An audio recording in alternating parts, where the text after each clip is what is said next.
Good evening, everyone. Today we would like to talk about a group project about solar-powered cars in Hong Kong. However, with the use of oil-powered cars, we are facing with two imminent problems: oil depletion and air pollution.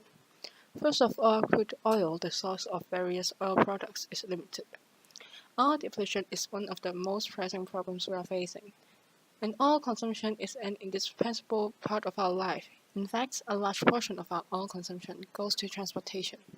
That is about 70 to 80% globally, and around 90% in Hong Kong. Based on various forecasts, the declining oil reserve will only last for around 50 years from now. By then, gasoline-powered vehicles will no longer work. Also, air pollution is a concern in Hong Kong. Roadside pollution in particular is serious. In 2014, the concentration of various pollutants in roadside exceeds the WHO standard by 1.5 to 2.8 times. Apart from that, road transportation is a major source of air pollutants. According to figures by Environmental Protection Department, the annual air pollutant emission by road transportation that includes carbon monoxide, nitrogen oxides, and particulates adds up to about 60,000 tons. And among all the sources, road transportation alone accounts for 59% of total emissions. Nitrogen oxides, in particular, pose threats on human health. Nitrogenous pollutants are inducers of various diseases and is projected to result in an increase of 4,400 premature deaths per year in Hong Kong and China. Although road transport is not the biggest emission source of nitrogen oxides, it is still a major source and is easily the most accessible one, since roads and highways are everywhere in Hong Kong. And among all automobile, family-sized cars like private cars and taxis accounts for more than a quarter of the emissions by the transportation sector. To make the situation worse, the number of registered vehicles in Hong Kong is on a rise by a growth rate of 3.8% per year. If gasoline cars continue to dominate the car market and add to the car population, the problems we are facing are bound to get worse. The majority of motor vehicles in the road is oil-powered. Despite being speedy and convenient, combustion of fuel produces a lot of air pollutants, and not only that, it also relies on fossil fuel. In other words, it's not sustainable. Some might say that electric cars fit the bill. Although it is one of the most common alternatives of gasoline cars, its share in the car population is limited. The major underlying reason is inconvenience in charging. Currently, there is about 1,100 electrical charging docks territory-wide. Most of them are located in car parks at shopping malls and government buildings. In other words, charging stations are not common in Hong Kong. In addition, electric cars are not truly zero emissions in the sense that it feeds on electricity generated by burning fossil fuel. So let's talk about the opportunities. That's why we have to explore different alternative energy sources that are clean and sustainable and incorporate them with motor vehicles. However, with current technologies, renewable energy tends to low efficiencies. Therefore, it might be a good idea for us to put our hands on smaller vehicles. Solar power is one of the options available. The sun is the ultimate source of energy on Earth, from light to chemical. Most forms of energy are born from solar energy. Not only that, many existing energy sources, including wind power and fossil fuels, are also sun-derived. Sunlight is also readily available in subtropical Hong Kong. With solar car, we might be able to bring in some greenness, sustainability, and cleanness to the transport sector.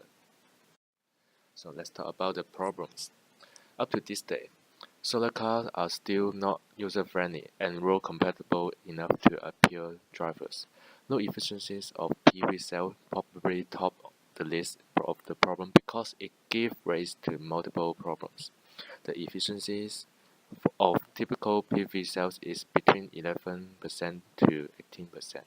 With low efficiencies and limited area for the solar cells, solar cars are generally less speedy than its oil-dependent counterpart, not to mention its mobility on hill relief, which are common in Hong Kong. Also, solar energy can be unstable at times due to relative motion between Earth and Sun. the intensity of sunlight varies from day to night. Not only that, weather conditions are also matter.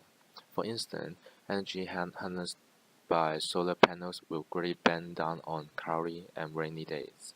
Shading by buildings along the road could potentially make solar power intermittent. Apart from that, dirtiness of panel also affect the amount of energy generated. It can bend down the amount of energy generated by as much as 30%.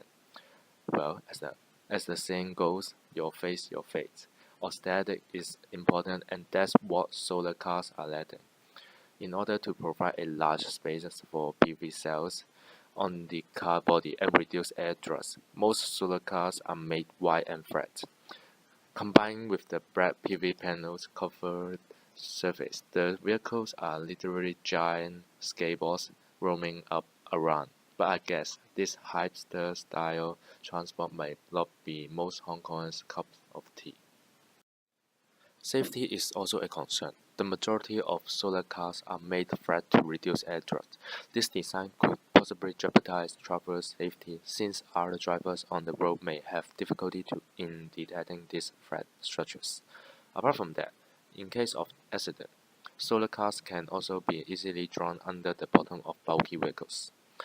They are also prohibitively expensive. This combination of light composite material, rechargeable battery, and solar array are greatly responsible for the vehicle's price tag. For instance, PV power costs $1.06 per kilowatt hour, while gasoline only costs $0.47 per kilowatt hour. This explains why solar cars are expensive. Lastly, in order to compensate for the loss in speed, solar vehicles are made to be light and small so as to minimize weight. However, this leads to an inadequate passenger capacity and removal of trunk for storage. By optimizing the design of solar cars can be made more appealing to drivers. So in hope of solving the problem just mentioned, then our group has come up with a design like this. So it's a 4-seater equipped with a trunk and is 4 meters long, 1.25 meters tall, and 1.5 meters wide. First, let's take a look at the car's shape. The shape of the car plays a crucial role when it comes to aerodynamic drag force, which accounts for 70% of the car's energy consumption. The front of the car is made pointed to reduce the vehicle's front surface. Apart from that, there is also an air tunnel running through the car to reduce air drag. Besides good aerodynamics, maximizing surface for solar panels is equally important. Therefore, the roof is extended on both sides of the car to accommodate another row of solar panels. In addition, the trunk cover is designed to be slight and flat to provide more space for mounting solar panels. For material, we'd like to use a composite material on the car. Cellulose nanocrystal covers most parts of the body. With wood fibers as a raw material, cellulose nanocrystal is biodegradable, renewable, and recyclable. It can be extracted from sources like sawdust and agricultural waste. Well, as we all know that water is the nemesis of wood, the wood-derived cellulose nanocrystal is no exception. So we decided that it may be a good idea to accelerate the top layer of the material to repel water. Apart from that, it can also hold the termites at the bay to prevent them from chewing on the car like they are chewing on candies. Besides being sustainable, the composite is also a good substitute of carbon fiber, which is commonly used on solar cars. Cellulose nanocrystal is strong. It has a tensile strength of 7.5 gigapascal, which is 8 times that of steel and twice that of carbon fiber. Not only that, it has a stiffness of 150 gigapascal that is comparable to carbon fiber. While being strong and tough, it is also very light. Every cm cube of material only weighs 1.6 grams, and most importantly, it is affordable. It only costs $80 per kg. That's 1/10 of the price of carbon fiber. Solar panels are an indispensable part of solar cars, and in our design we have equipped the car with 5.5 meter cube of Maxon monocrystalline PV cell. which is the same type of PV cell used on the solar impulse plane. PV panels made using maximum cell technology has no grid lines, which improves both sunlight absorption and aesthetics. This facilitates energy conversion, and also the backside mirror can reflect more light, and thick copper connectors can conduct electricity in a better way and resist corrosion and extreme weather. As a result, maximum solar panels boost an efficiency of around 20%, up from 11 to 15% of typical ones, and has no problem surviving in Hong Kong's humid spring. Higher efficiency implies less area of solar panels for the same power output, which means that it can minimize the area of panels on the car. The solar panels on the car can be divided into two parts. The first part is moving panels on the car roof, and the second part is a fixed solar panel on the cover of the trunk. However, we've decided that there shouldn't be any solar cells on the sides of the car because those areas are prone to impact and scratch. This would affect the performance of the cells and frequent maintenance may be needed. To be specific, a sun tracer sensor comes hand in hand with the moving panel to sense the sun's position and adjust the angle of the panel to maximize the energy generated by it. This can prolong the solar energy collection period for days and make better use of solar energy by increasing the efficiency of solar panel by 25 to 35%. And the fixed solar panels on the cover of the trunk can help to get more energy. Regular cleaning is essential for solar panels. Dirt and dust adhere to the panel can slash cell efficiency by as much as 30%. However, we know that Hong Kongers are very busy. Frequent car cleaning may be too time-consuming for them. Turning to car washes may be a way out, but it's costly. Therefore, we've decided to coat the panels with a thin layer of nano dirt repellent and make self-cleaning possible. The layer repels water and oil. Apart from that, the coating is also transparent and permeable to light to minimize its effect on light absorption. Next up, we have our car battery. The battery serves as a reserve that stores any excess electricity generated by solar power. When the car is accelerating or moving up an incline, the battery may release the electricity and help propel the car. In our design, we are using solid-state lithium battery. The reason we choose this is that the battery is completely solid. Liquid electrolytes tend to be flammable, and chemical reactions in the cell involving electrolytes are usually exothermic, which leads to fire risk. As a result, strict protective mechanisms have to be installed to safeguard passengers' safety.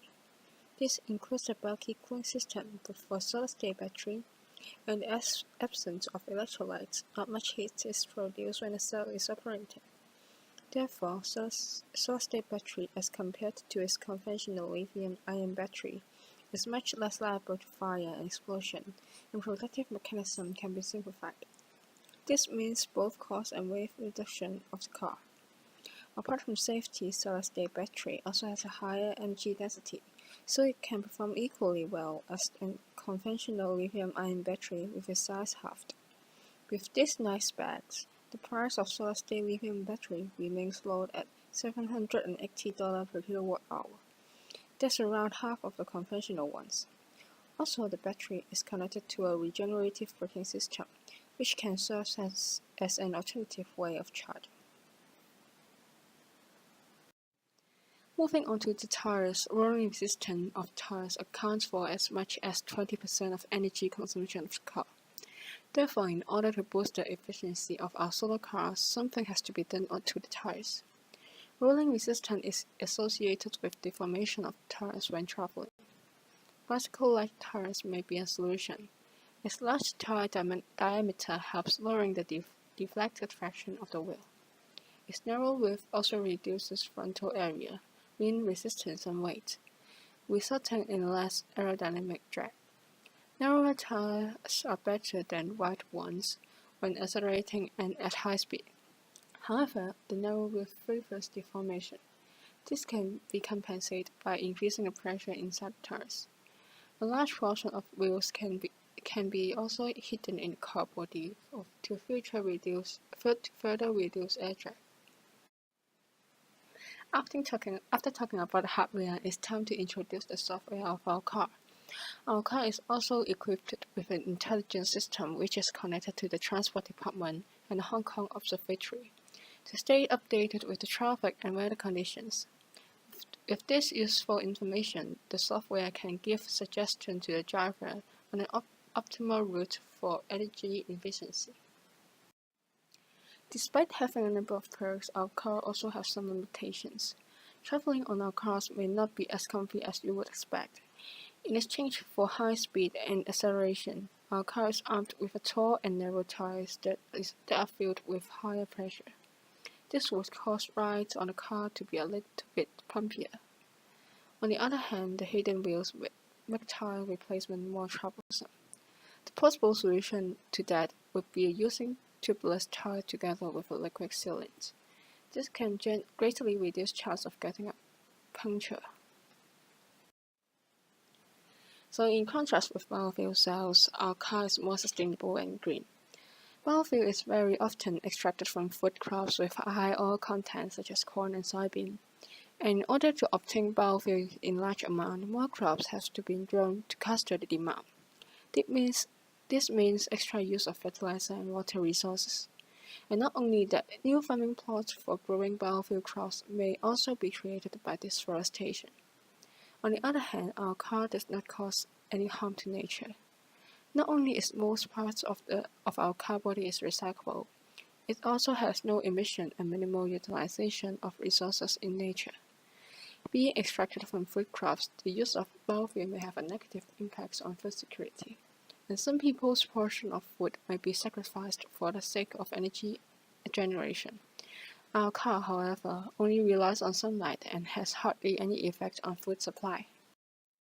So how about the scale of our car? Up till 2014, there are altogether 486,168 private cars in Hong Kong. The daily energy required per car is 9.85 kWh. That is obtained by multiplying the average energy required per unit distance traveled and average daily traveling distance per car. By dividing the daily energy required per car by the energy content of gasoline, then times 365 days and the total number of private cars, we can obtain the amount of reduction in annual gasoline consumption, and that is about 5.25 times 10 to the power 7 gallons. The total local oil consumption for the year 2014 was 8.46 times 10 to the power 8 gallons. Therefore, if gasoline cars were to be completely replaced by our car, there would be a 6.2% drop in total oil consumption. The plug-in oil consumption will lead to a decrease in air pollution emission. The annual nitrogen oxide emission will fall by around 900 tons, carbon monoxide by 12,000 tons, and particulates by 11 tons. The production volume of our cars is 500,000. This is slightly more than the number of registered private cars in Hong Kong. On the other hand, the material cost of the car is roughly estimated to be 71,000 Hong Kong dollars. This includes the cost of solar panels, battery, car body material, solar tracer, and tiles. The cost of solar panel is the product of cost per watt and the total power of the panel, whereas the cost of car body material is obtained by an estimation of production cost of a 3D printed carbon fiber car body times a factor of 0.1. Combine the two pieces of information, the total manufacturing cost will be at least $35.5 billion. If the car is to be priced at $180,000, which is in the low end, then the maximum profit per car will be $109,000. If the cars are all sold out, the total profit made will be $34.5 billion. To conclude, solar power is clean, renewable, and cost-effective, but it also needs time to develop. Maybe the best solar car has been be designed by anyone, but with constant development, we believe that it's just a matter of time. And these are the resources we use in our project.